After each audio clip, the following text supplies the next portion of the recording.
அம்புலிமாமா ராமாயணம் 36ஆம் பாகம். அட்சகுமாரனை அனுமன் கொன்றான் என்று கேட்டவுடனேயே ராவணனுக்கு மிகுந்த துக்கம் உண்டானது.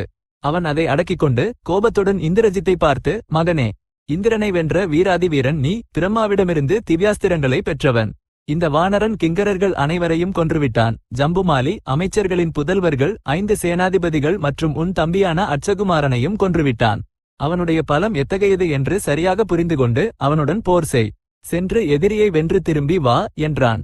இந்திரஜித் தன் தந்தையை பிரதட்சணம் செய்து வில் அம்பு எடுத்துக்கொண்டு தேரேறி போர் உற்சாகத்துடன் அனுமனை நோக்கிச் சென்றான். அனுமன் அவனை தூரத்திலேயே பார்த்ததும் பலமாகச் சிம்மநாதம் செய்து தன் சரீரத்தை பெருக்கினான். பிறகு இருவரும் போரில் ஈடுபட்டனர்.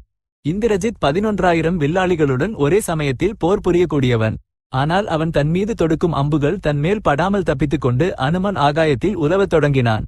எவ்வளவு நேரம் போர் செய்தாலும் அனுமன் இந்திரஜித்திடமோ இந்திரஜித் அனுமனிடமோ பிடிபடவில்லை. தன் அம்புகள் எல்லாம் வீணாவதை பார்த்து இந்திரஜித் இவனை கொல்வது இயலாத காரியம், ஏதோ ஒரு வகையில் பிடிப்பது நல்லது என்று எண்ணி அதற்காக பிரம்மாஸ்திரத்தை பிரயோகித்தான். அதனால் அனுமன் கட்டுண்டு கை கால்களை அசைக்க முடியாத நிலையில் இருந்துவிட்டான். அப்போது அவருக்கு முன்பு பிரம்மா தனக்கு அளித்த வரம் நினைவுக்கு வந்தது. அவருக்கு எந்த அஸ்திரத்தாலும் ஆபத்து நேராதபடி பிரம்மா வரமளித்திருந்தார். பிரம்மாஸ்திரத்தால் கட்டுண்ட போதிலும் தன்னை பிரம்மா, இந்திரன் மற்றும் வாயுதேவன் காத்துக்கொண்டே இருப்பார்கள் என்று அனுமன் நினைத்தார். அவருக்கு ராவணனுடன் உரையாட வேண்டும் என்கிற விருப்பமும் உண்டானது. அசையாமல் விழுந்து கிடந்த அனுமனை அரக்கர்கள் நெருங்கி கயிறுகளால் அவனை கட்டினார்கள். அவர்கள் அனுமனை கயிறுகளால் கட்டியவுடனேயே பிரம்மாஸ்திர பந்தம் தானாகவே விலகிவிட்டது. இந்த செய்தி தெரிந்த இந்திரஜித் மிகவும் பயந்தான். ஏனென்றால் அனுமன் இந்த கயிறுகளை எளிதாக அறுத்துவிட முடியும். பிரம்மாஸ்திரம் எய்யப்பட்டவனின் மேல் வேறு எந்த அஸ்திரமும் பலிக்காது. எனவே அனுமன் இப்போது நினைத்தால் இலங்கைக்கு எவ்வளவு கேடு வேண்டுமானாலும் செய்ய முடியும். ஆனால் இந்த செய்தி அனுமனுக்கு தெரியவில்லை. தான் கயிறுகளால் கட்டுண்டவுடனேயே பிரம்மாஸ்திர பந்தம் நீங்கியது என்பதும் அவருக்கு தெரியாது. இதற்குள் அரக்கர்கள் அனுமனை வன்மத்துடன் இழுத்து தடிகளாலும் முஷ்டிகளாலும் அடித்து ராவணன் இருக்கும் இடத்திற்கு இழுத்துச் சென்றனர். இந்திரஜித் சபையிலுள்ள ராவணனிடம் அனுமனைக் காட்டி இவனே அந்த வானரன் என்றான். சபையிலுள்ள அரக்க பிரமுகர்கள் தங்களுக்குள், யார் இந்த வானரன்? இங்கெதற்கு வந்தான்? யார் அனுப்ப வந்தான்? யாரை பார்க்க வந்தான் என்று வினவினர். மற்ற சில அரக்கர்கள், இந்த வானரை கொன்று சுடுங்கள், தின்றுவிடலாம் என்றனர். அனுமன் முன்னே வந்து ராவணனின் சிம்மாசனத்திற்கு கீழே அமர்ந்திருந்த முதிய அமைச்சர்களையும் மணிகளால் அலங்கரிக்கப்பட்ட சபா மண்டபத்தையும் சுற்றி பார்த்தார். கயிறுகளை பிடித்திருந்த அரக்கர்களை அங்கும் இங்கும் இழுத்துக் கொண்டிருந்த அனுமனை ராவணன் பார்த்தான். அவனது கண்கள் ஆவேசத்தில் தணல் போல் ஆகிவிட்டன. அவன் தன் அமைச்சர்களுக்கு கட்டளையிட்டு அனுமனைக் காட்டி, இவன் விஷயம் என்னவென்று கேட்டு தெரிந்து கொள்ளுங்கள் என்றான். அனுமன் ராவணனையும் அவனது அமைச்சர்களான துர்தரன், பிரகஸ்தன், மகாபார்சுவன், நிகும்பன் ஆகியோரையும் ராவணனின் அதியுச்ச வைபவத்தையும் தேஜசையும் கண்டு ஆச்சரியமடைந்தார். இந்த ராவணனைக் கண்டு 3 உலகங்களும் நடுங்குவதில் விந்தை ஏதுமில்லை என்று அவருக்கு தோன்றியது. இதற்கிடையில் ராவணனின் தூண்டுதலால் பிரகஸ்தன் அனுமனிடம் இவ்வாறு கூறினான், வானரனே, பயப்படாதே. உன்னை யார் அனுப்பினார்கள்? திக்குப்பாலகர்களா? விஷ்ணுவா? யார் அனுப்பியிருந்தாலும் உன்னை ஒன்றும் செய்ய மாட்டோம். உண்மையைச் சொல், உன்னை விட்டுவிடுகிறோம். நீ பார்க்க குரங்கு போல் இருந்தாலும் உனது செல்வாக்கு மிகவும் அதிகமாக தெரிகிறது. பொய் சொன்னால் உனது உயிர் மிஞ்சாது. ஒருவேளை நீயாகவே வந்திருந்தால் ஏன் வந்தாய் என்று சொல். பிரகஸ்தன் இவ்வார்த்தைகளை கூறியதும் அனுமன் ராவணன் பக்கம் திரும்பி, என்னை அனுப்பியது இந்திரன், குபேரன், வருணன், யமன் அல்ல, விஷ்ணுவும் அல்ல. நான் பிறப்பாலேயே வானரன். என்னுடையது செயற்கையாக பூண்ட வானர உருவம் அல்ல. உன்னை பார்ப்பது சுலபம் அல்ல என்பதால் அதற்காக அசோகவனத்தை அழித்தேன். அப்போது பலசாலிகளான அரக்கர்கள் என் மேல் வந்தார்கள். தற்காப்பிற்காக அவர்களை கொன்றேன். திரும்ப வரத்தால் என்னை எந்த அஸ்திரமும் ஒன்றும் செய்ய முடியாது. ஆனால் உன்னை பார்க்க வேண்டும் என்கிற விருப்பத்தால் பிரம்மாஸ்திரத்திற்கு கட்டுப்பட்டேன். உன்னிடம் ஒரு ராஜகாரியம் நிமித்தம் வந்திருக்கிறேன். நான் ராமரின் தூதன். உனக்கு சுபகரமான வார்த்தைகளை கூறுகிறேன், கேள். இந்த வார்த்தைகளை சுக்ரீவன் உன்னிடம் சொல்லச் சொன்னார். தசரதரின் புதல்வரான ராமர் தன் மனைவியான சீதையுடனும் தம்பியான லக்குவனுடனும் தந்தை ஆணைப்படி தண்டகாரண்யத்திற்கு வந்தார். அங்கே ராமரின் மனைவி சீதையை காணவில்லை. ராமர் சீதையை தேடிக்கொண்டு ருஷிமுக பர்வதத்திற்கு வந்து சுக்ரீவனைச் சேர்ந்தார். பிறகு அவர் வாலியை கொன்று சுக்ரீவனை வானர கரடிகளுக்கு அரசனாகாக்கினார்.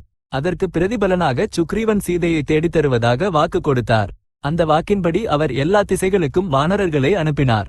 அவர்களில் ஒருவானான நான் வாயுபுத்திரன் அனுமன் என்பவன். நான் 100 யோசனை சமுத்திரத்தை தாண்டி சீதையை பார்க்க வந்தேன். உன்னுடைய ஆதிக்கத்தில் இருக்கும் சீதையை பார்த்தேன். எவ்வளவோ தவம் செய்து தர்மம் தெரிந்த உன்னை போன்றவன் பிறன் மனைவியை சிறைப்பிடிப்பது தகாது. ராமருக்கு அபச்சாரம் செய்துவிட்டு பலனை அனுபவிக்காமல் இருப்பது எவருக்கும் சாத்தியமில்லை.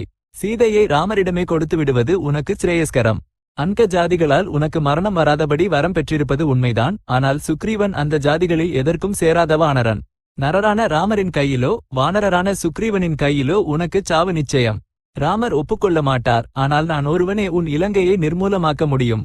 உண்மையில் சீதையை அபகரித்து வந்தபோதே மிருத்யு தேவதையை உன் கழுத்தில் சுற்றி கொண்டாய். நான் தூதுவன், உன் நலம் கருதி சொல்கிறேன். இராமருடன் வைரம் வைத்துக்கொண்டு நீ வாழ முடியாது என்றான். இந்த வார்த்தைகளை கேட்டு ராவணன் கோபாவேசத்துடன் அனுமனைக் கொல்லும்படி கட்டளையிட்டான். அப்போது விபீஷணன் தன் அண்ணனை தடுத்து நிறுத்தி இவ்வாறு கூறினான், இந்த தூதனை கொல்வது ராஜதர்மம் அல்ல. ஆவேசத்தில் தர்மத்தை மீறுவது தகாது. இவன் வெறும் தூதன் மட்டுமல்ல, அர்ச்சன் முதலானோரை கொன்றதால் எதிரியே. அப்படியிருந்தும் தூதனாக வந்தவனுக்கு விதிக்கப்படும் தண்டனைகள் இருக்கின்றன.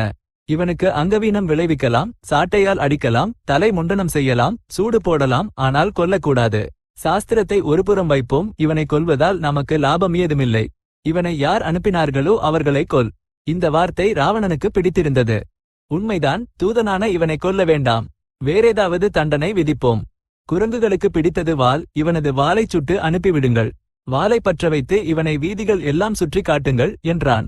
அரக்கர்கள் அனுமனின் வாலில் துணி துண்டுகளை சுற்றி எண்ணெய் ஊற்றி பற்ற வைத்து 4 வீதிகளிலும் சுற்றி காட்டிக்கொண்டே ஒற்றனை பாருங்கள் என்று கத்தினார்கள். அனுமன் அதை பொருட்படுத்தாமல் பட்டப்பகலில் நகர பாதுகாப்பு சாதனங்கள் எப்படி இருக்கின்றன என்று பார்க்கலாம் என்று ஆசைப்பட்டார். அவரை பார்க்க அரக்க பெண்களும் குழந்தைகளும் முண்டியடித்தனர். சில அரக்க பெண்கள் சீதையிடம் சென்று, உன்னிடம் பேசிவிட்டுச் சென்றானே, அந்த வானரனின் வாலில் நெருப்பு வைத்து நகரம் முழுவதும் சுற்றி காட்டுகிறார்கள் என்று சொன்னார்கள். சீதை அந்த வார்த்தைகளை கேட்டு மிகவும் வருந்தி, நானே பதிவிரதையானால் அனுமனுக்கு குளிர்ச்சியாக இரு என்று அக்னி பகவானை பிரார்த்தித்தாள். சீதை இவ்வார்த்தையை கூறியவுடனேயே அனுமனின் வாலில் இருந்த ஜுவாலைகள் இன்னும் பெரிதாகின. ஆனால் அனுமனுக்கு சுடுதல் தெரியவில்லை. அதை பார்த்து அனுமனுக்கு ஆச்சரியமாக இருந்தது. அவர் செய்ய வேண்டியதை பற்றி யோசித்தார். முதலாவதாக மிகவும் சிறியவராகி தலைகளில் இருந்து விடுபட்டார். அடுத்த கணமே தன் தேகத்தை பெருக்கி நகர வாயிலில் இருந்த இரும்பு தடியை எடுத்து தன் பின்னே இருந்த அரக்கர்கள் அனைவரையும் அடித்துக் கொன்றார். அவர் இலங்கை நகரத்தை பார்த்து, இப்போது என்ன செய்தால் நன்றாக இருக்கும் என்று யோசித்தார். ஏற்கனவே அரக்கர்களுக்கு செய்ய வேண்டிய சேதத்தை அதிகமாக செய்துவிட்டார். இலங்கை துர்க்கத்தை நாசம் செய்வது மட்டுமே பாக்கியிருந்தது. இலங்கையிலுள்ள பெரிய மாளிகைகளை அக்னிக்கு ஆகுதியாக கொடுப்பதே கடமை. இவ்வார்த்தையை எண்ணி அனுமன் எரியும் வாளுடன் இலங்கையிலுள்ள மாளிகைகள் வழியாக உலவத் தொடங்கினார். அச்சமின்றி அரக்கர்களின் வீடுகள் எல்லாம் சுற்றினார். பிரகஸ்தனின் மாளிகைக்கு நெருப்பு வைத்துவிட்டு மகாபார்சுவனின் வீட்டின் மேல் குதித்தார். அந்த வீட்டை தேதீபியமாக எரிய வைத்து பிறகு வரிசையாக வஜ்ரதம்ஷ்ட்ரன், சுகன், சாரணர்களின் வீடுகளுக்கு நெருப்பு வைத்தார். பிறகு இந்திரஜித், ஜம்புமாலி, சுமாலிகளின் வீடுகள் அனைத்தையும் பற்ற வைத்தார். அவர் விபீஷணனின் வீட்டை தவிர மற்ற அரக்க பிரமுகர்களின் வீடுகளை மணிகளுடன் சேர்த்து எரிக்கச் செய்தார். இலங்கை முழுவதையும் தீப்பற்ற செய்யும் அனுமனுக்கு உதவியாக வாயுதேவன் வீசினான். காற்றின் உதவியால் இலங்கை முழுவதும் வேகமாக தீப்பற்றியது. ஒவ்வொரு மாடமும் இடிந்து விழத் தொடங்கியது. எரிந்து கொண்டிருக்கும் தங்கள் வீடுகளை காத்துக்கொள்வது அரக்கர்களுக்கு சாத்தியப்படவில்லை. ஆண்கள், குழந்தைகள், பெண்கள் அனைவரும் பீதியில் மூழ்கினர். எத்தனையோ பேர் நெருப்பில் அழிந்தனர். எரிந்து கொண்டிருக்கும் இலங்கை பயங்கரமாக காணப்பட்டது. அரக்கர்களின் அலறல் சத்தம் இந்த காட்சியை இன்னும் பயங்கரமாக்கியது. அனுமன் இலங்கை முழுவதையும் ஒருமுறை சுற்றி பார்த்து அந்த நகரத்தின் எல்லா பகுதிகளும் எரிந்து கொண்டிருப்பதை கவனித்து தன் வாலிலுள்ள நெருப்பை சமுத்திரத்தில் மூழ்கி அணைத்தார். அந்த சமயத்தில் அவருக்கு பெரிய பயம் உண்டானது. இலங்கையுடன் சேர்த்து சீதையும் எரிந்து போயிருப்பாரோ? இந்த எண்ணம் வந்தவுடனேயே அனுமன் தன்னை தானே திட்டிக் கொண்டார். ஆத்திரமடைந்தவனுக்கு காரிய வீவகம் இல்லாமல் போய்விடும் என்று நினைத்தார். தான் வந்த காரியம் எல்லாம் பாழாகிவிட்டதாக எண்ணினார். ஆனால் அதற்குள்ளேயே அவருக்கு மீண்டும் தைரியம் வந்தது. தான் வந்த காரியம் இத்தனை வகைகளிலும் வெற்றிகரமான பிறகு சீதை இறப்பது நிகழாது. தன் வாளையே சுடாத அக்னி பகவான் சீதையை தகிப்பாரா? அப்படி ஒருபோதும் நடக்காது. சீதையே அக்னி போன்றவள். அவளை அக்னி என்ன செய்ய முடியும்? அவர் அப்படி நினைத்துக் கொண்டிருக்கும் போதே ஆகாயத்தில் சாரணர்கள் பேசிக்கொள்ளும் வார்த்தைகள் கேட்டன. இலங்கை முழுவதும் எரிந்தாலும் சீதைக்கு எந்த ஆபத்தும் நேராததை பற்றி அவர்கள் ஆச்சரியமாக பேசிக்கொண்ட வார்த்தைகளை கேட்டு அனுமன் பரமானந்தம் அடைந்தார். அம்புலிமாமா ராமாயணம் 36ஆம் பாகம் சம்பூர்ணம். இப்போதைக்கு ஸ்வஸ்தி.